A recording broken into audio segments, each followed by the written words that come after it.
સ્પર્ધાત્મક પરીક્ષાને લગતા દરેક વિષયોના વિડીયોઝ, ડેઇલી કરંટ અફેર્સ તથા નવી ભરતીની માહિતી મેળવવા માટે જોતા રહો અમારી યુટ્યુબ ચેનલ ICE રાજકોટ અને અમારી ચેનલને સબસ્ક્રાઇબ કરો તથા બેલ આઇકોન પ્રેસ કરો જેથી દરેક નવા વિડીયોની નોટિફિકેશન મેળવી શકો.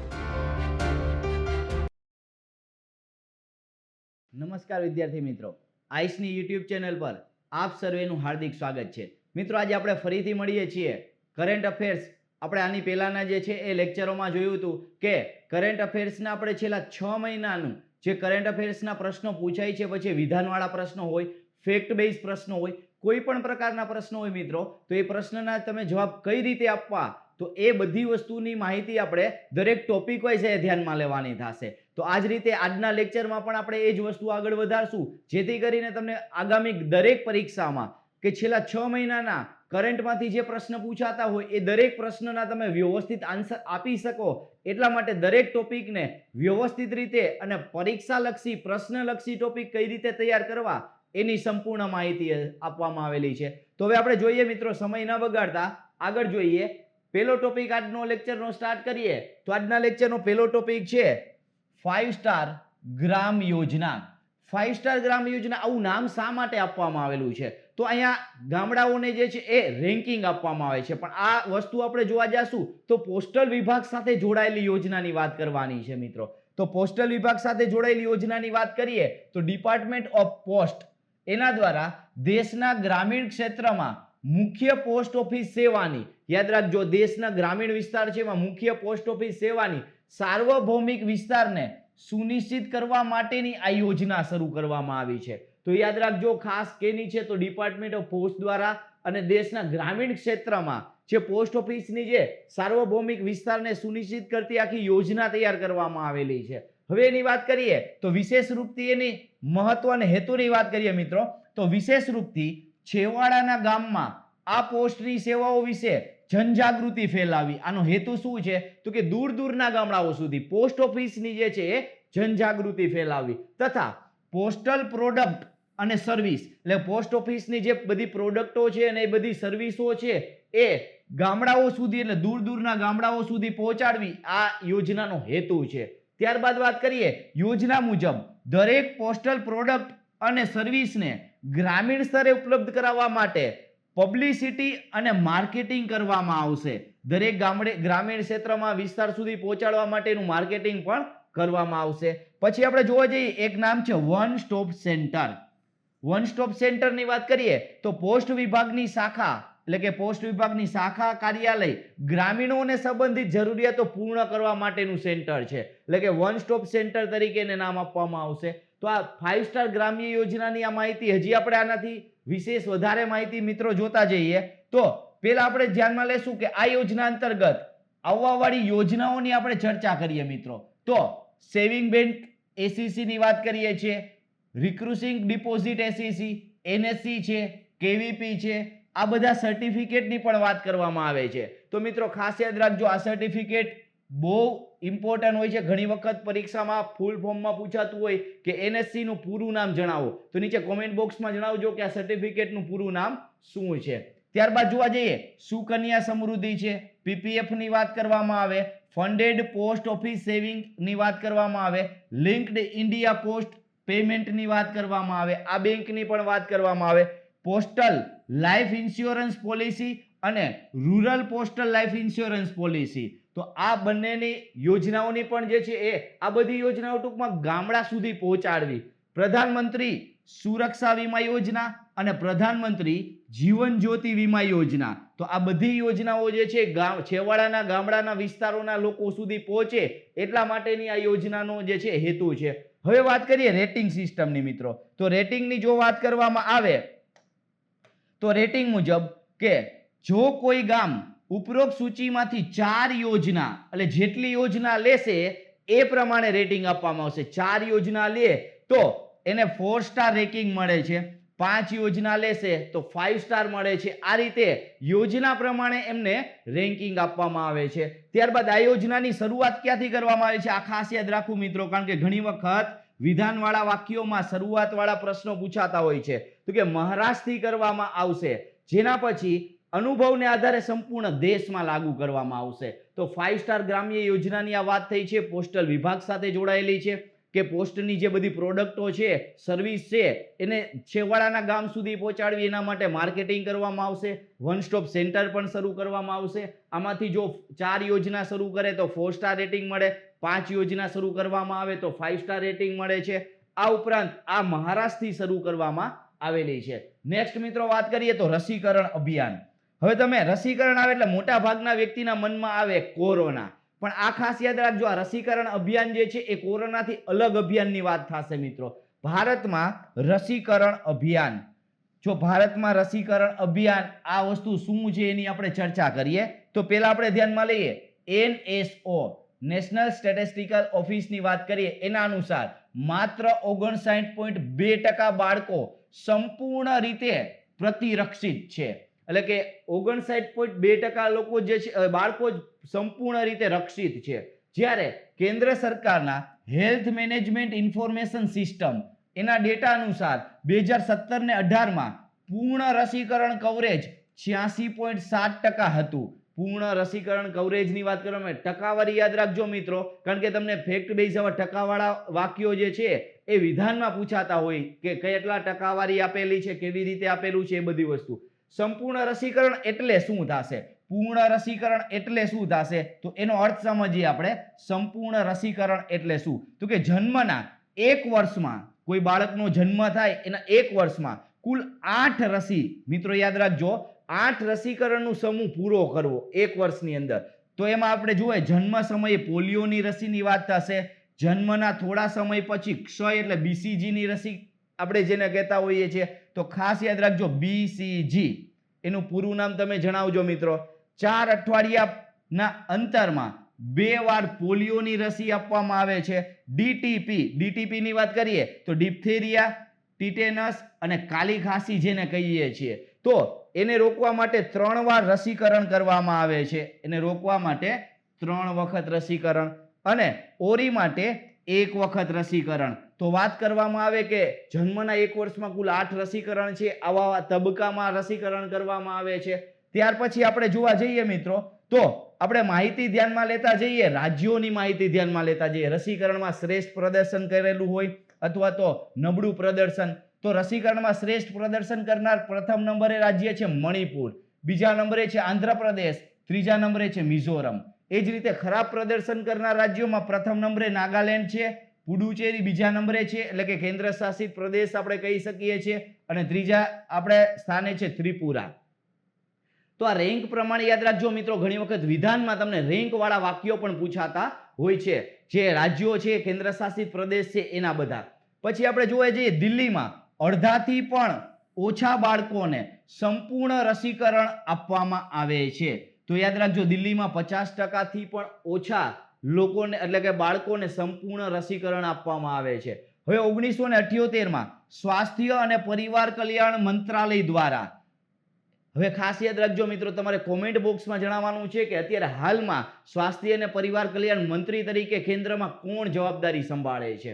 પછી આપણે એમાં જોવાનું 1978માં આ મંત્રાલયની વાત કરી, એક્સપેન્ડેડ પ્રોગ્રામ ઓફ ઇમ્યુનાઇઝેશન એટલે કે EPI જેને કહીએ છીએ, એના સ્વરૂપમાં સૌ પ્રથમ વાર લાવવામાં આવ્યો હતો. તો EPI નું પૂરું નામ છે, અહીં આપેલી માહિતી મુજબ તમે એને ધ્યાનમાં લઈ શકશો. 1985માં તેનું નામ બદલીને યુનિવર્સલ ઇમ્યુનાઇઝેશન પ્રોગ્રામ કરવામાં આવેલું છે. તો એનું નામ પહેલા EPI હતું, પછી UIP તરીકે ઓળખવામાં આવે છે, જેને યુનિવર્સલ ઇમ્યુનાઇઝેશન પ્રોગ્રામ કહેવામાં આવે છે. તો આ પ્રોગ્રામ સૌથી મોટા સાર્વજનિક કાર્યક્રમોમાંથી એક છે, કે જે મોટા મોટા કાર્યક્રમો થતા હોય એમાંનો એક આ કાર્યક્રમ સૌથી મોટો કાર્યક્રમમાંથી એક છે. પૂર્ણ રસીકરણ કવરેજને 90% સુધી વધારવા માટે થઈ, એટલે કે આ રેશિયો 90% સુધી લઈ જવા માટે થઈને એક યોજના એટલે કે એક મિશન ઇન્દ્રધનુષ, ખાસ યાદ રાખજો, બાળકોના રસીકરણ માટે જોડાયેલી છે મિશન ઇન્દ્રધનુષ. આ યોજના લાગુ કરવામાં આવેલી છે કેન્દ્ર સરકાર દ્વારા. તો ખાસ યાદ રાખજો કે આ યોજનાઓમાં કઈ કઈ બાબતોનો સમાવેશ થાય છે, કઈ વસ્તુ તમારે ધ્યાનમાં લેવાની થશે. તો આ તો મિત્રો ભારતમાં રસીકરણ અભિયાન. રસીકરણ એટલે એવું જરૂરી નથી કે કોરોનાની જ વાત થશે. આ સિવાય જે બાળકોની વાત થયેલી છે, પોલિયોની રસી છે, BCGની રસી છે, આવી બધી આપણે જોવા જઈએ તો એ બાબતોનો સમાવેશ અહીંયા કરવામાં આવ્યો છે. આ ખાસ યાદ રાખજો. મિશન ઇન્દ્રધનુષની વાત થશે. જોઈએ નેક્સ્ટ મિત્રો ચર્ચા કરીએ તો આસિયાન. આ ખાસ યાદ રાખજો મિત્રો, આસિયાન રક્ષા મંત્રીઓની બેઠક, એટલે કે આસિયાનના જે સભ્ય દેશો છે એની ચર્ચા કરવામાં આવશે. તો આપણે ઘણી વખત આસિયાન શિખર સંમેલન એ વસ્તુ તમે સાંભળેલું હોય છે. તો તમારે કોમેન્ટ બોક્સમાં જણાવવાનું છે કે આસિયાનનું પૂરું નામ શું છે, એ કોમેન્ટ બોક્સમાં જણાવજો મિત્રો. તો આસિયાનના રક્ષા મંત્રીઓની બેઠક, જેને પ્લસ તરીકે ઓળખવામાં આવે છે, તો ડિસેમ્બર 2020માં વિયેતનામ, ખાસ યાદ રાખજો મિત્રો, વિયેતનામની અધ્યક્ષતામાં, આની અધ્યક્ષતા કયા દેશે દ્વારા કરવામાં આવેલી હતી? વિયેતનામની અધ્યક્ષતામાં આસિયાનના રક્ષા મંત્રીઓની બેઠક પ્લસ, એટલે બેઠકનું નામ પ્લસ આયોજિત થવાની છે. વિયેતનામે ભારતને બેઠકમાં ભાગ લેવા માટે આમંત્રિત કરેલ છે. આસિયાન રક્ષા મંત્રીઓની બેઠકમાં ખુલ્લા અને સાર્વજનિક પ્રકારમાં માર્ગદર્શક સિદ્ધાંતોના અનુરૂપ વર્ષ 2007માં સિંગાપુરમાં આયોજિત ADMM ની આપણે જો મિત્રો વાત કરીએ તો આસિયાન ડિફેન્સ મિનિસ્ટર્સ મીટિંગની આપણે વાત કરવામાં આવશે, આનું ઇંગ્લિશ નામ આપણે કહી શકીએ છીએ. તો એની બીજી બેઠકમાં ADMM પ્લસની સ્થાપના હેતુ સંકલ્પના પત્ર અપનાવ્યો હતો. ADMM પ્લસ આસિયાન અને તેના વાર્તા ભાગીદાર પાર્ટનર, એટલે કે જેને આપણે ડાયલોગ પાર્ટનર કહીએ છીએ, એવા દેશો માટે એના ક્ષેત્રોમાં શાંતિ, સ્થિરતા અને વિકાસ હેતુ સુરક્ષા અને રક્ષા સહયોગનો મજબૂત પ્રદાન કરી એક મંચ આપે છે. તો આ વસ્તુ યાદ રાખવાની છે. આસિયાન રક્ષા મંત્રીઓની બેઠક પ્લસની આપણે મિત્રો વાત કરીએ છીએ. હજી આપણે આમાં માહિતી વધારે ધ્યાનમાં લઈએ મિત્રો, તો આ માહિતીમાં આપણે ધ્યાનમાં લેશું કે ADMM પ્લસ એ વાર્તા ભાગીદારીમાં ઓસ્ટ્રેલિયા, ચીન, ભારત, જાપાન, ન્યુઝીલેન્ડ, દક્ષિણી કોરિયા, રશિયા અને USA સમાવિષ્ટ છે. તો આ વસ્તુ યાદ રાખજો કે ડાયલોગ પાર્ટનર્સની જેને આપણે વાત કરેલી હતી, તો તમને આ વિધાનમાં પૂછાઈ શકે નીચેનામાંથી કયા દેશો આસિયાનની રક્ષા મંત્રીઓની બેઠક છે એમાં ડાયલોગ પાર્ટનર્સ તરીકે જે છે એ જવાબદારી સંભાળે છે. તો આટલા આપણે દેશોના નામે યાદ રાખી શકશું. તેને સામૂહિક રૂપથી શું નામ આપવામાં આવેલું છે? પ્લસ દેશોના રૂપમાં સંદર્ભિત કરવામાં આવેલ છે.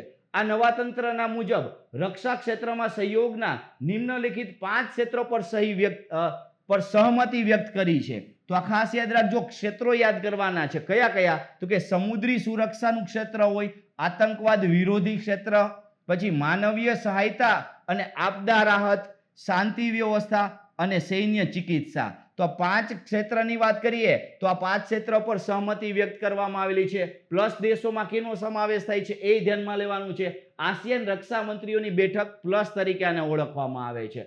અને આયોજનની વાત કરેલી હતી આપણે કે વિયેતનામની અધ્યક્ષતામાં આયોજન કરવામાં આવેલું હતું. ત્યાર પછીનો નેક્સ્ટ ટોપિક મિત્રો આપણે જોઈએ તો ખાસ રિયલ મેંગો.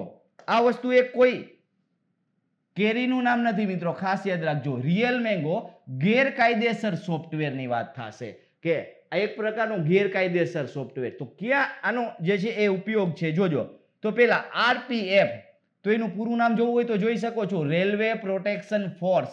આના દ્વારા રેલવે ટિકિટ રિઝર્વેશનમાં માનવ કે રોબોટની પુષ્ટિ માટે ઉપયોગમાં લેવાતો રિયલ મેંગો સોફ્ટવેર, આ યાદ રાખજો સોફ્ટવેરનું નામ છે, તો એના સંચાલનને નાકામ કર્યું છે. હવે રેલવે દ્વારા પહેલા પણ રેડ મિર્ચી, બ્લેક TS, ટિકટોક, રેડબુલ વગેરે જેવા ગેરકાયદેસર સોફ્ટવેરને ઓળખી કાઢ્યા હતા. ગેરકાયદેસર કૃત્યો કેવા કે વન ટાઈમ પાસવર્ડને એક કરતા વધારે જગ્યાએ મોકલવો, ઉપરાંત ટિકિટ બ્લેક કરવી વગેરે જેવા કૃત્યો કરાતા હતા. તો આ વાત કરીએ રિયલ મેંગો એ ગેરકાયદેસર સોફ્ટવેરની વાત થશે. ત્યારબાદ મિત્રો આપણે જોઈએ નેક્સ્ટ ટોપિકની વાત કરીએ તો નેક્સ્ટ ટોપિક છે રોગાન આર્ટ. આર્ટની વાત કરીએ તો કલા છે.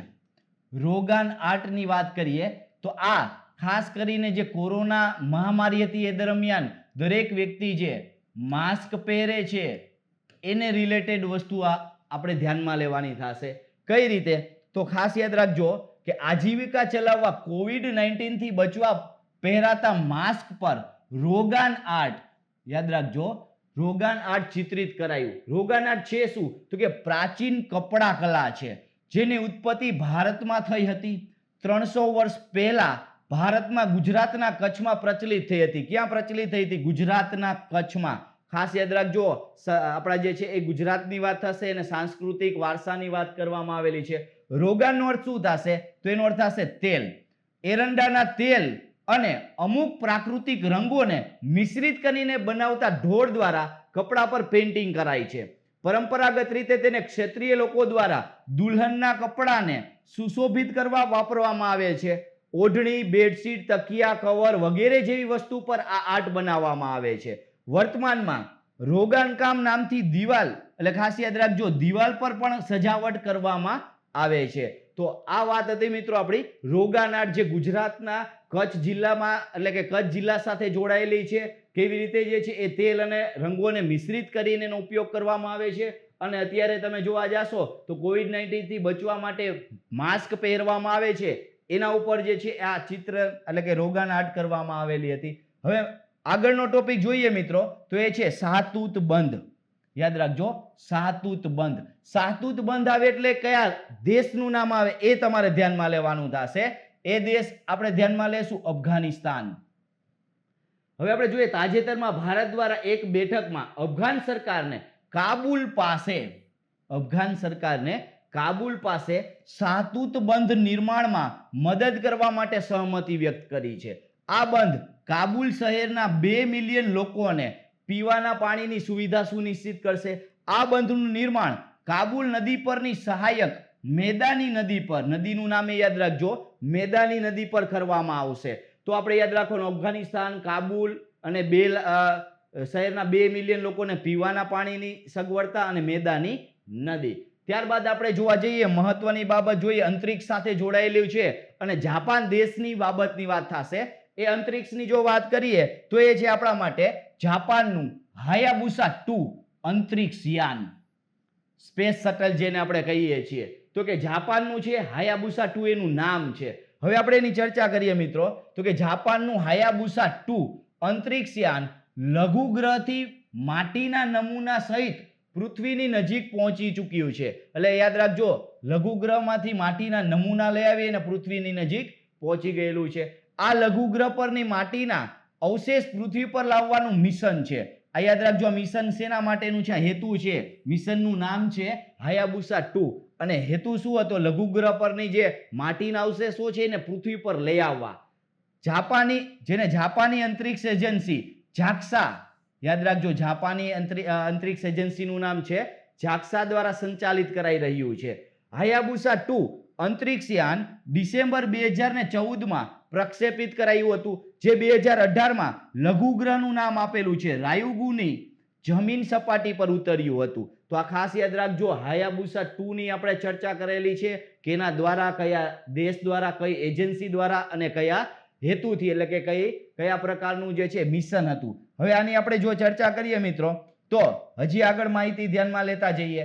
રોવર્સનું કાર્ય નમૂનાઓને પર્યાવરણીય અને ભૂવૈજ્ઞાનિક સંદર્ભ વિશે માહિતી આપવા માટે લઘુગ્રહ સપાટીનું પરીક્ષણ કરવાનું છે. ટૂંકમાં રોવર્સનું કામ શું છે? તો લઘુગ્રહની સપાટીનું એને પરીક્ષણ કરવાનું. લઘુગ્રહ રાયુગુ એ સી ટાઈપ સૌર પ્રણાલીના શરૂઆતની સમયગાળાનો અવશેષ છે.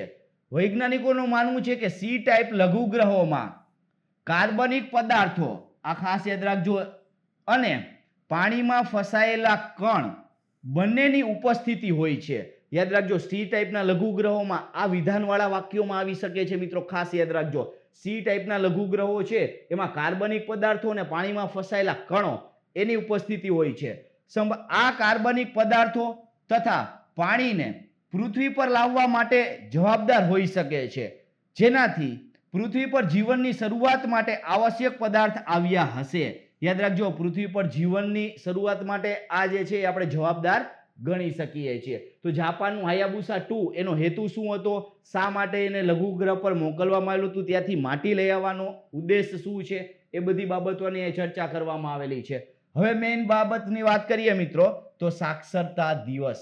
સાક્ષરતા દિવસ આવશે એટલે હારે હારે આપણે જે શું ગુજરાતમાં સાક્ષરતાની સ્થિતિની પણ આપણે ચર્ચા કરવાની થશે. તો મિત્રો તમારે જણાવવાનું છે કોમેન્ટમાં કે દર વર્ષે કયા દિવસને સાક્ષરતા દિવસ તરીકે ઉજવવામાં આવે છે. તો હવે આપણે આની વિશે થોડીક માહિતી ધ્યાનમાં લઈએ. તો યુનેસ્કો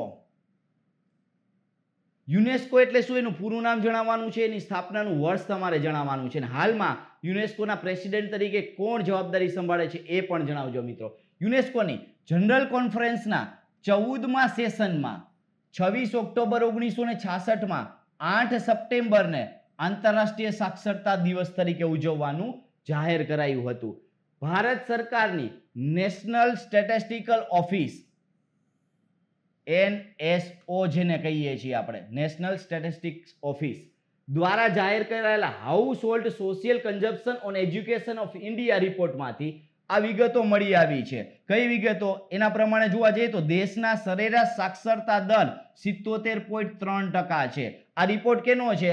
તો કે NSO એના દ્વારા જાહેર કરાયેલા household social consumption on education of India આ રિપોર્ટ છે. એમાં રિપોર્ટ મુજબ 77.3% સરેરાશ સાક્ષરતા દર છે. ગુજરાતનો સરેરાશ સાક્ષરતા દર 82.4% છે મિત્રો.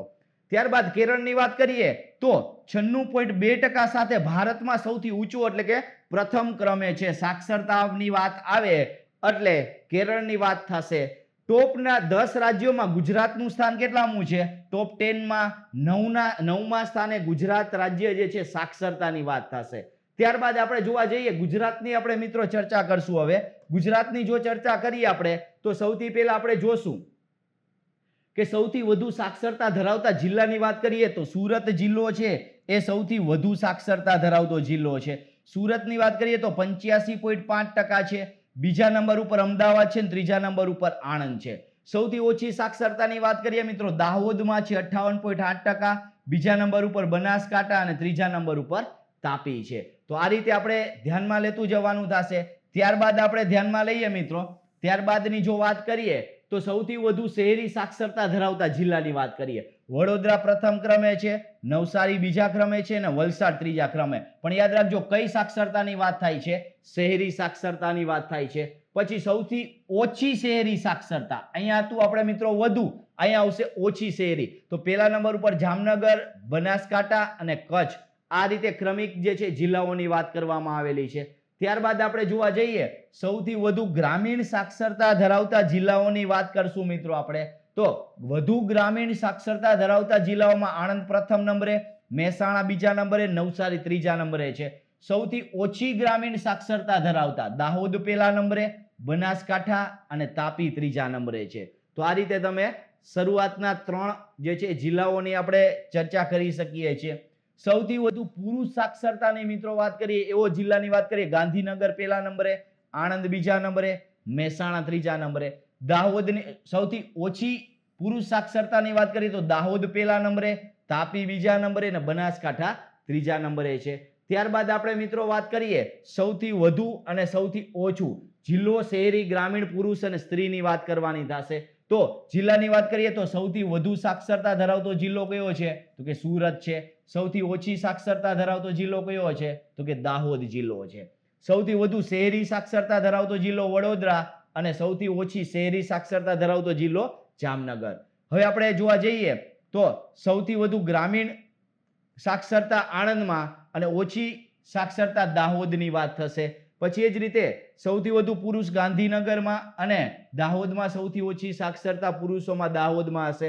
સૌથી વધુ સ્ત્રી સાક્ષરતા સુરતમાં અને ઓછી સ્ત્રી સાક્ષરતા દાહોદમાં. તો તમે જોવા જાવ સૌથી ઓછું છે એમાં 4માં એક જ જિલ્લો બતાવે છે દાહોદ. સૌથી ઓછું સાક્ષરતા ધરાવતો જિલ્લો છે.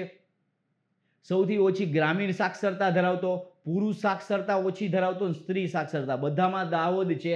એક જ જામનગર યાદ રાખી લેશો એટલે બાકીના બધાય જગ્યાએ દાહોદ યાદ રાખવાનું છે. જામનગર શેમાં આવશે? શહેરીમાં. બાકી બધી જગ્યાએ ઓછું આવે એટલે દાહોદ આવશે. અહીંયા તમે જોવા જશો તો સુરત આવે છે, વડોદરા, આણંદ, ગાંધીનગર અને સુરત આવે છે. પછી આપણે ધ્યાનમાં લઈએ મિત્રો તો હવે અહીંયા તમને આંકડા સહિત માહિતી આપવામાં આવી છે. સાક્ષરતા દર 2011માં 78% વાત કરેલી છે. તો જો મિત્રો આપણે આગળ જોયું હતું સાક્ષરતા દરની આપણે ચર્ચા કરેલી હતી એ પ્રમાણે આપણે જોઈ લઈએ કે તમારી પાસે અહીં આપવામાં આવેલો સાક્ષરતા દરની વાત કરવામાં આવેલી છે. સરેરાશ કેટલો બતાવવામાં આવેલો છે? 77.3% દર બતાવવામાં આવેલો છે. હવે આપણે આગળ વધારીએ મિત્રો, તો અહીંયા તમને આખું ચાર્ટ આપવામાં આવેલો છે. એ ચાર્ટ મુજબ તમે ધ્યાનમાં લઈ શકો છો કે કઈ રીતે સાક્ષરતા દરને તમારે ધ્યાનમાં લેવું. એમાં બે લાઈનો આપણે જોઈએ કે કેરળની વાત કરીએ તો કેરળમાં પુરુષ અને મહિલા વચ્ચે સાક્ષરતામાં માત્ર કેટલાનું અંતર છે? 2.2% અંતર છે. દેશમાં 84.7% પુરુષ અને 70.30% એટલે કે 3% મહિલા સાક્ષર છે. તો આ રીતે આનું પ્રમાણ કાઢવું હોય તો 14.4% જે છે એ તફાવત આવે છે, જ્યારે એ તફાવત કેરળમાં માત્ર 2.2%નો છે. બાકી તમે સાક્ષરતાની વાત તમે જે છે આંકડા સહિત તમને અહીંયા મિત્રો આપવામાં આવેલી છે. પુરુષની વાત કરીએ તો ગ્રામીણની વાત થશે, પછી ધ્યાનમાં લઈએ કે સ્ત્રીની વાત કરીએ ત્યારબાદ શહેરીની વાત કરવામાં આવશે. તો આ રીતે દરેક અંકો તમને આંકડાઓ તમારે ટકાવારીમાં ધ્યાન રાખવાના થશે. ત્યારબાદ આપણે નેક્સ્ટ ટોપિકની મિત્રો વાત કરીએ તો જીરાકાન. ત્યાર પછીનો ટોપિક છે જીરાકાન મિસાઇલ પરીક્ષણ. તો હવે આ જીરાકાન મિસાઇલ પરીક્ષણ શું છે એની ચર્ચા કરીએ આપણે. તો તાજેતરમાં રશિયાએ જીરાકાન આવે એટલે કયો દેશ આવે છે એટલું યાદ રાખવાનું થશે. રશિયાએ બાલ્ટિક સાગરમાં, કઈ જગ્યાએ? તો કે બાલ્ટિક સાગરમાં વિશ્વની સૌથી ઘાતક આ યાદ રાખજો, હાઇપરસોનિક એન્ટીશિપ મિસાઇલ. આ યાદ રાખજો કેવી પ્રકારની છે? હાઇપરસોનિક એન્ટીશિપ મિસાઇલ જીરાકાનનું પરીક્ષણ કરવામાં આવેલું છે. તો આ વસ્તુ યાદ રાખવાનું છે. રશિયા દેશ છે, બાલ્ટિક સાગરમાં પરીક્ષણ કરેલું છે અને એ નામ છે જીરાકાન. હવે રશિયાના સંરક્ષણ મંત્રાલયે જણાવ્યું કે આ દરમિયાન મિસાઇલે 8 મેકથી વધુ ગતિ પ્રાપ્ત કરી હતી. ગતિના આધારે એનું નામ આપવામાં આવે છે મિત્રો, ખાસ યાદ રાખજો કે ગતિ માપવાનો એકમ છે મેક તરીકે ઓળખવામાં આવે છે. તો 8 મેક, આ વસ્તુ યાદ રાખજો ખાસ, એની ગતિની વાત થશે. પરીક્ષણની વાત કરીએ તો 450 કિલોમીટર દૂર પોતાના લક્ષ્યને નિશાન પાર પાડ્યું. આ મિસાઇલનું બીજું સફળ પરીક્ષણ હતું. તો 450 કિલોમીટરની એની ક્ષમતા પણ આપણે ધ્યાનમાં લઈ શકીએ છીએ. સામાન્ય મિસાઇલોના માર્ગને સરળતાથી ટ્રેક કરી શકાય છે, જ્યારે હાઇપરસોનિક વેપન સિસ્ટમ, યાદ રાખજો હાઇપરસોનિક વેપન સિસ્ટમ કોઈ ચોક્કસ માર્ગે ચાલતી નથી. સામાન્ય મિસાઇલ હોય તો સરળતાથી એનો માર્ગ ટ્રેક કરી શકાય છે, પણ આ મિસાઇલ છે આ ચોક્કસ માર્ગે ચાલતી ન હોતી અને ટ્રેક કરવી પણ મુશ્કેલ છે. તો જીરાકાન મિસાઇલ પરીક્ષણની આપણે ચર્ચા કરી મિત્રો કે કયા દેશ સાથે છે અને કઈ રીતે એનું પરીક્ષણ, કેટલામું પરીક્ષણ હતું, એ બધી વાત કરી જે તમને વિધાનવાળા વાક્યોમાં આવી શકે છે. હવે ખાસ ધ્યાનમાં લઈએ મિત્રો તો રિપોર્ટની વાત થશે. તો ease of doing business ranking of Indian state એટલે ભારતીય રાજ્યોની વાત થશે. તો 2019ની વાત કરવામાં આવશે.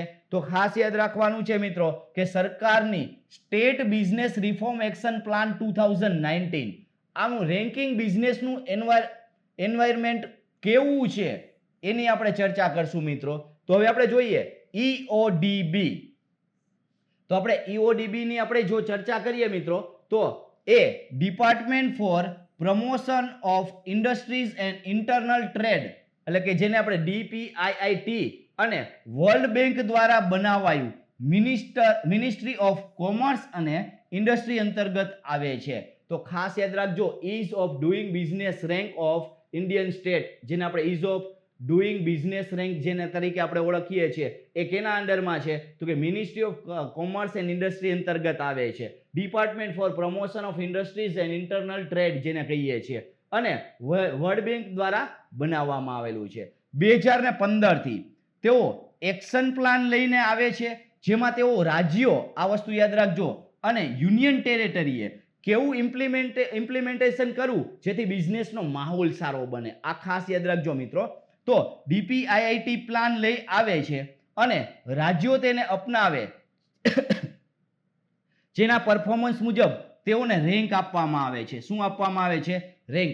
આ યાદ રાખજો મિત્રો, લાસ્ટ STAમાં આવો રેન્ક વાળો જે છે કર્ણાટક રાજ્યનો પ્રશ્ન તમને પૂછાઈ ગયો હતો. એ જ રીતે આપણે રેન્ક વાળા આ પ્રશ્નો વિધાનવાળા વાક્ય માટે ખાસ મહત્વના રહેશે.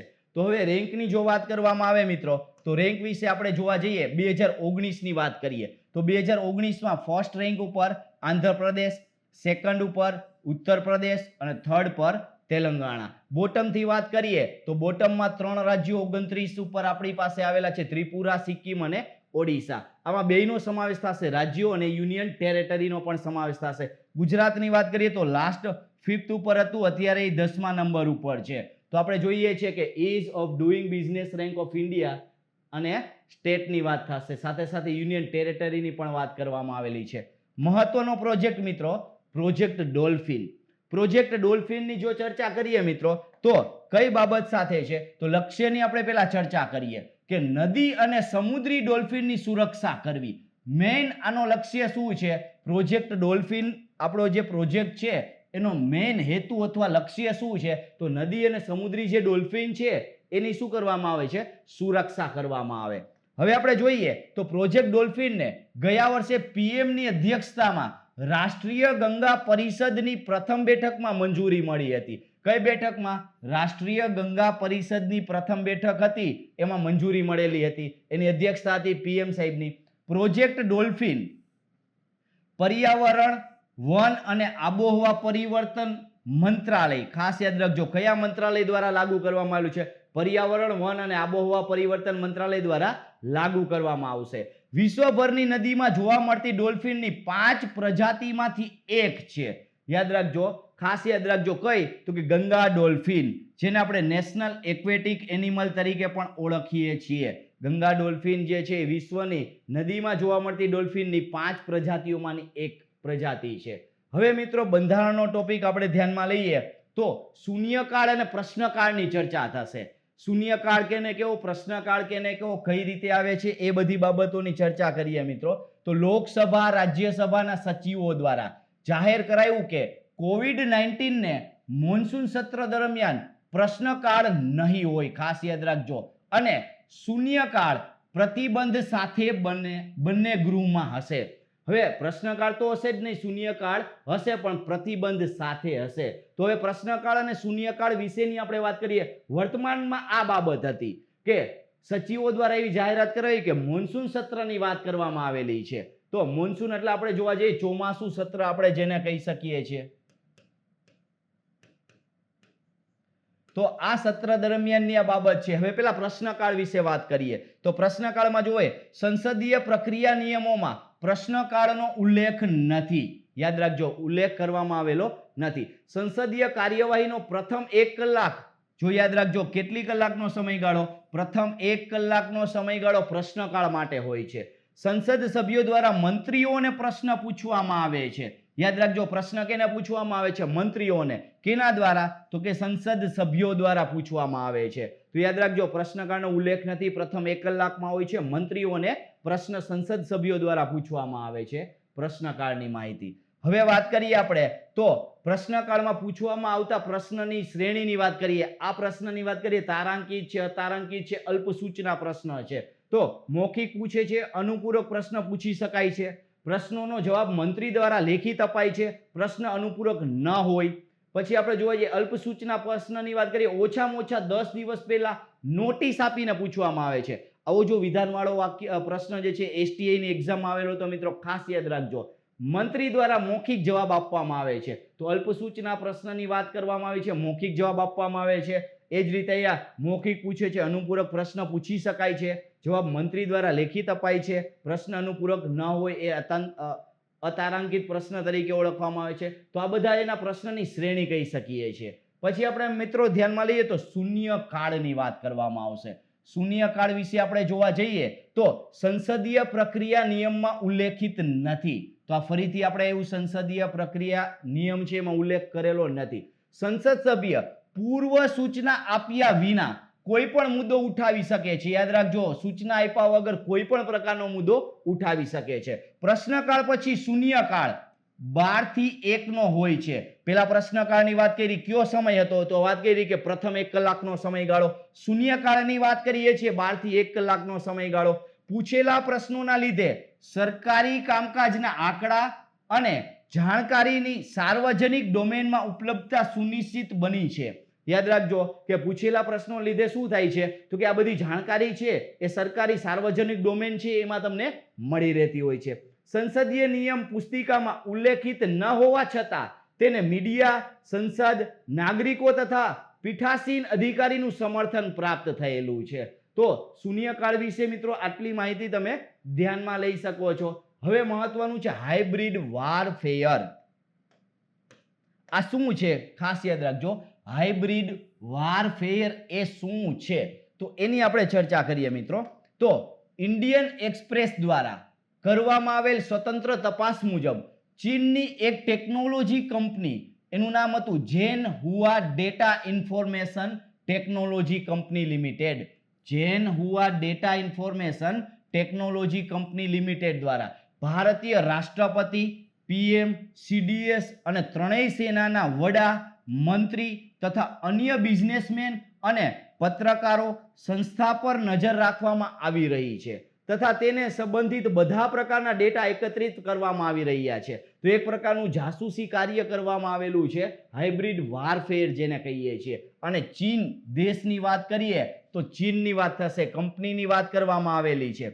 પછી જોઈએ આ પ્રકારના ડેટા માઇનિંગ ને આધુનિક હાઇબ્રિડ વારફેરના એક ભાગના રૂપમાં જોવામાં આવતા હોય છે. તો ખાસ યાદ રાખવાનું થશે, આ જોવા જઈએ તો સુરક્ષા સંબંધિત બાબતની વાત કરવામાં આવેલી છે મિત્રો. જોઈએ નેક્સ્ટ ટોપિકની વાત કરીએ તો તહેવારની વાત કરવામાં આવેલી છે મિત્રો. તહેવારનું નામ ધ્યાનમાં લઈએ, ઓણમ. તો તમને ખ્યાલ આવવો જોઈએ કે આ તહેવાર છે એ કયા વિસ્તારનો તહેવાર છે, કયા રાજ્ય, કયા યુનિયન ટેરેટરી, આ જગ્યાએ અને આ તહેવારમાં કઈ કઈ બાબતોનો સમાવેશ થાય છે એ બધું ધ્યાનમાં લેવાનું થશે. તો વાત કરીએ આપણે તો કેરળમાં પ્રતિ વર્ષે મલયાલમ સૌર કેલેન્ડર પ્રમાણે જોવા જઈએ, કેરળની ભાષાની વાત કરીએ તો મલયાલમ ભાષા છે, એનું સૌર કેલેન્ડર પ્રમાણે તેનો પ્રથમ મહિનો, એનું નામ છે ચિંગમ, પ્રથમ મહિનો ચિંગમ ની શરૂઆતમાં મનાવવામાં આવે છે. ખાસ યાદ રાખજો, આપણે કેમ જે છે એ દિવાળી વર્ષના અંતિમ દિવસે મનાવીએ છીએ ને જે આપણું પ્રથમ દિવસ હોય છે ને બેસતું વર્ષ, નવું વર્ષ કહીએ છીએ, એ જ રીતે આપણે જોવા જઈએ તો કેરળની પણ વાત કરવામાં આવેલી છે. તહેવારની વાત કરીએ તો આ તહેવાર 10 દિવસ ચાલે છે તથા મહત્વપૂર્ણ દિવસ થિરુઓણમ સાથે પૂર્ણ થાય છે. એટલે કે અંતનો દિવસ છે એ કયો છે? થિરુઓણમ, અને એ મહત્વનો દિવસ છે અને એન્ડનો દિવસ ગણવામાં આવે છે. પછી પાકના તહેવાર રૂપે પણ ઉજવવામાં આવે છે. આ તહેવારને કેવો તો કે પાકનો તહેવાર છે એ રૂપે ઉજવવામાં આવે છે. તેના સિવાય પુલકમ એટલે કે તાજા ફૂલની રંગોળી, વલમકલી એટલે નૌકાદોડ, પુલકલી એટલે કે વાઘ નૃત્ય, કોઈકોટકલી એટલે કે ઓણમ નૃત્ય, પછી કુમટુકલી એટલે કે મુખોટા નૃત્યો વગેરેનું પણ આયોજન કરવામાં આવે છે. તો ઓણમ તહેવારની જે છે એ ખાસિયતની જો મિત્રો વાત કરીએ તો આ બધી ખાસિયતોનો આમાં સમાવેશ આપણે કરી શકીએ છીએ. ઓણમની વાત કરવામાં આવેલી છે તો ખાસ યાદ રાખવાનું કે કેરળનું રાજ્ય નૃત્ય શું છે એ તમારે કોમેન્ટ બોક્સમાં જવાબ આપવાનો છે. કેરળનું રાજ્ય નૃત્ય શું છે અને હાલમાં કેરળમાં કોણ વ્યક્તિ મુખ્યમંત્રી તરીકે જવાબદારી સંભાળે છે એ પણ તમારે જવાબ કોમેન્ટ બોક્સમાં આપવાનો થશે. પછી આપણે આગળ વધીએ મિત્રો.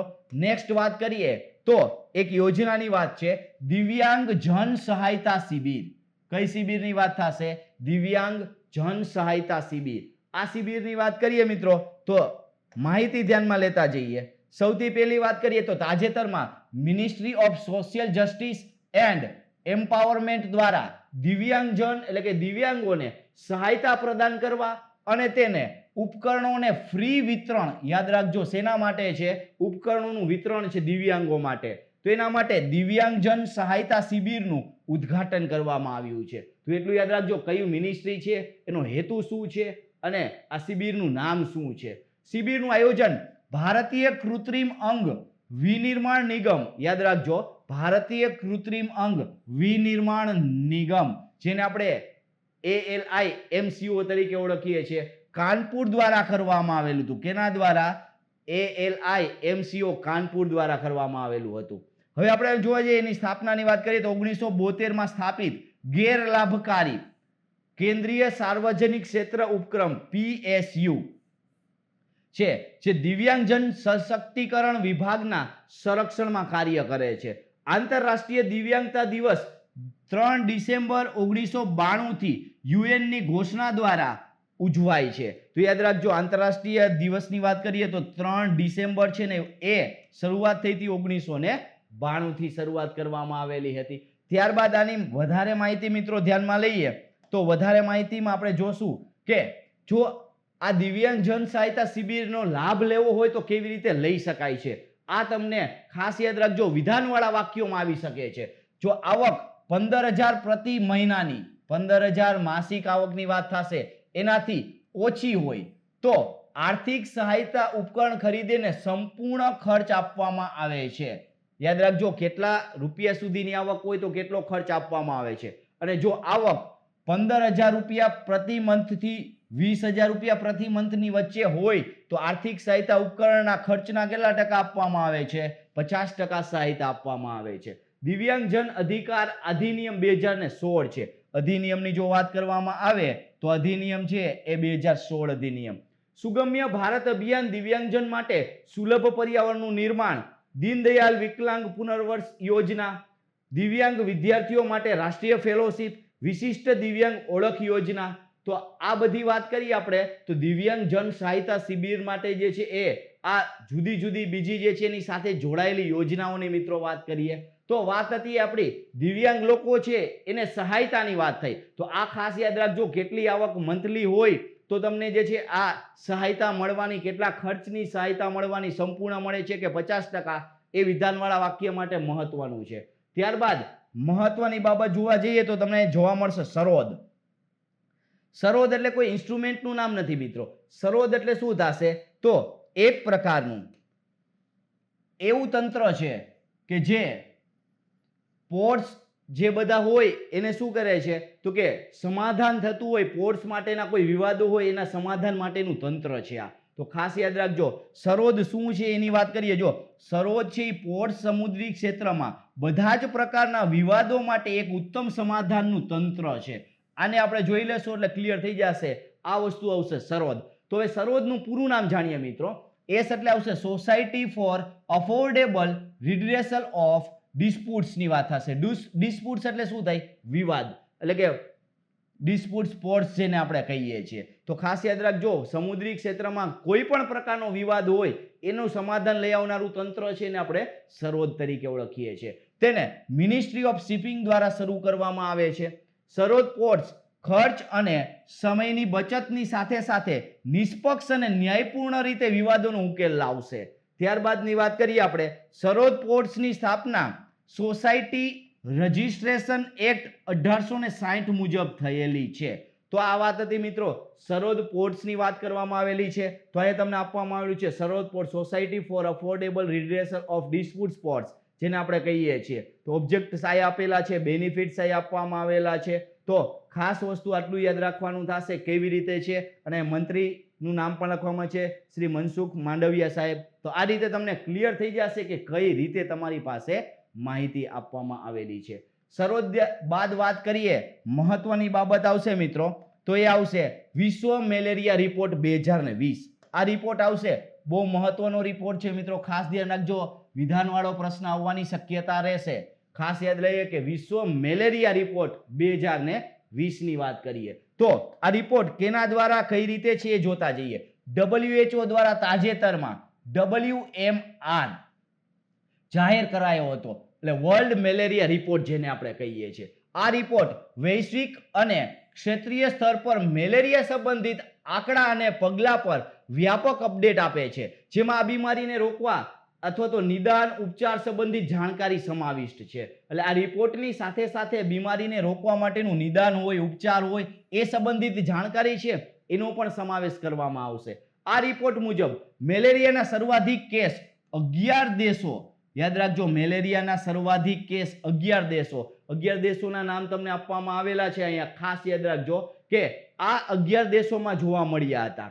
હવે આપણે આ દેશની વાત કરીએ તો વિશ્વના કુલ કેસના કેટલા ટકા? 11 દેશોમાં 70% કેસો તમને જોવા મળેલા છે, તથા વિશ્વમાં મેલેરિયાના કારણે મૃત્યુ થનાર કુલ કેસના 72% 11 દેશમાં મળેલા છે. તો મૃત્યુઆંક પણ આ 11 દેશોમાં વધુ છે, કેસના જે છે એ પણ સંખ્યા 11 દેશોમાં વધુ છે. 11 દેશોમાં તમે જોવા જાશો તો ભારતનો પણ સમાવેશ કરવામાં આવેલો છે મિત્રો અહીંયા. તો ખાસ યાદ રાખજો કે આ કયા કયા દેશો છે એ બધી વસ્તુ ધ્યાનમાં લેવાની થશે.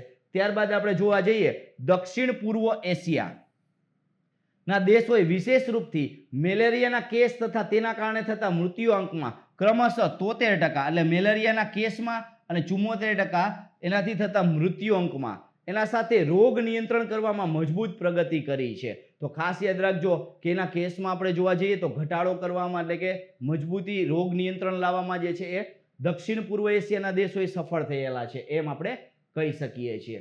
પછી મહત્વની બાબત મિત્રો આપણે ધ્યાનમાં લેવા જઈએ તો એ છે વર્લ્ડ લાર્જેસ્ટ સોલાર ટ્રી. વિશ્વનું સૌથી લાર્જેસ્ટ જે છે સોલાર વૃક્ષની વાત કરવામાં આવેલી છે. તો હવે એની વાત કરીએ મિત્રો, ખાસ જોજો CSIR અને CMERI એની વાત કરીએ તો centre for scientific and industrial research and centre mechanical engineering research institute બેના નામ આપવામાં આવેલા છે મિત્રો તમને અહીંયા, દ્વારા વિશ્વના સૌથી મોટા સોલાર ટ્રીની રચના ક્યાં તો કે દુર્ગાપુર અને આવે ક્યાં વેસ્ટ બેંગાલ એટલે કે પશ્ચિમ બંગાળ ખાતે કરવામાં આવેલી છે. તો યાદ રાખવાનું થશે વિશ્વનું સૌથી મોટું જે છે એ સોલાર ટ્રીની વાત કરવામાં આવેલી છે. તમે ઇમેજમાં જોઈ શકો છો મિત્રો. તો આ સોલાર ટ્રીની જો વાત કરીએ આપણે તો દુર્ગાપુર વેસ્ટ બેંગાલ ખાતે કરવામાં આવેલી છે. આ સોલાર ટ્રીની કેપેસિટી 11.5 kWp ની છે. આ સોલાર ટ્રી એક વર્ષમાં 12,000 થી 14,000 યુનિટ્સ ઉત્પન્ન કરશે, જે ક્લીન એન્ડ ગ્રીન પાવર કહેવામાં આવે છે. એટલે કે એ ક્લીન એન્ડ ગ્રીન પાવર હશે. કાર્બન ડાયોક્સાઇડનું ઉત્સર્જન ઘટશે. જો સોલારનો ઉપયોગ કરો તો કાર્બન ડાયોક્સાઇડનું ઉત્સર્જન ઘટતું હોય છે, તથા ઇલેક્ટ્રિસિટીને એગ્રીકલ્ચરમાં પણ યુઝ કરી શકાશે. એટલે કે ઇલેક્ટ્રિસિટીમાં વધારો થવાથી એગ્રીકલ્ચરમાં વધુ સારી સુખ સગવડતા આપણે મળી રહેશે. ત્યારબાદ આપણે મિત્રો જોવા જઈએ તો મહત્વનો ટોપિક છે કેજી બેસિનમાં મિથેનની વાત થશે. જો કેજી બેસિનની જો મિત્રો વાત કરીએ તો એ શું છે પહેલા એની ચર્ચા કરીએ આપણે. તો કે ઇન્સ્ટિટ્યૂટનું નામ આપણે પહેલા ધ્યાનમાં લઈએ, અગરકર રિસર્ચ ઇન્સ્ટિટ્યૂટ.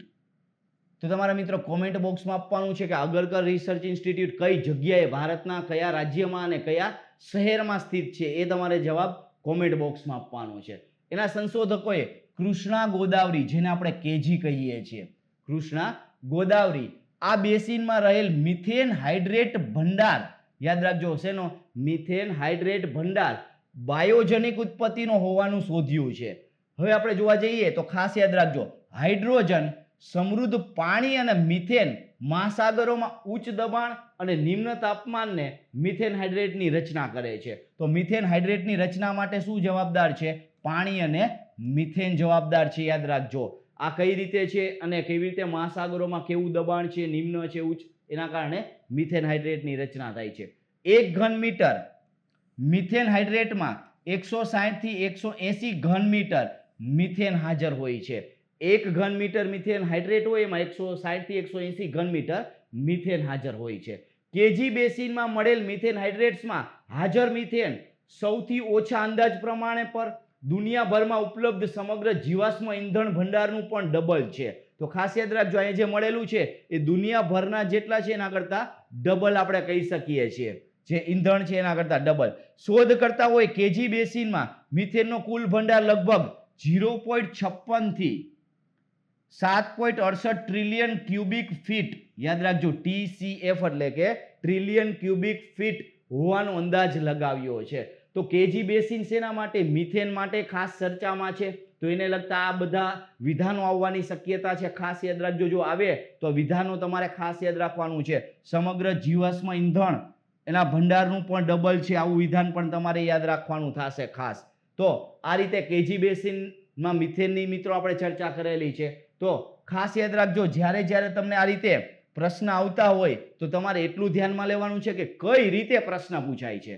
કારણ કે આપણે જોયું કે જેટલા મહત્વના ટોપિક હોય, જો તમે આખા વ્યવસ્થિત વાંચેલા હોય તો વિધાનવાળા વાક્યો આવે તો પણ તમે વ્યવસ્થિત જવાબ આપી શકો છો. તો મિત્રો તમને કોઈ પણ પ્રકારનો પ્રશ્ન ઉદ્ભવે તો કોમેન્ટ બોક્સમાં જણાવજો, જેથી કરીને પ્રશ્નના જવાબ તમને મળી જશે, તમારું સોલ્યુશન થઈ જશે. અને આ વિડીયો ખાસ કરીને જે વિદ્યાર્થીઓ આગામી પરીક્ષાઓ આપવા જાય એ બધા વિદ્યાર્થીઓને શેર કરજો, વિડીયોને લાઈક કરજો અને કોઈ પણ પ્રકારની PDF મેળવવા માટે અમારી ટેલિગ્રામ ચેનલ જોઈન કરજો. અને આવા જ નવા વિડીયો મેળવવા માટે તમે અમારી ચેનલને સબસ્ક્રાઇબ કરી લેજો, ઓલનું બટન પ્રેસ કરજો, જેથી કરી દરેક નવા વિડીયોની નોટિફિકેશન મળી રહે. તો મિત્રો આપણે ફરીથી મળશું નવા લેક્ચરમાં નવા ટોપિકો સાથે. ત્યાં સુધી બધાને જય હિન્દ, જય ભારત.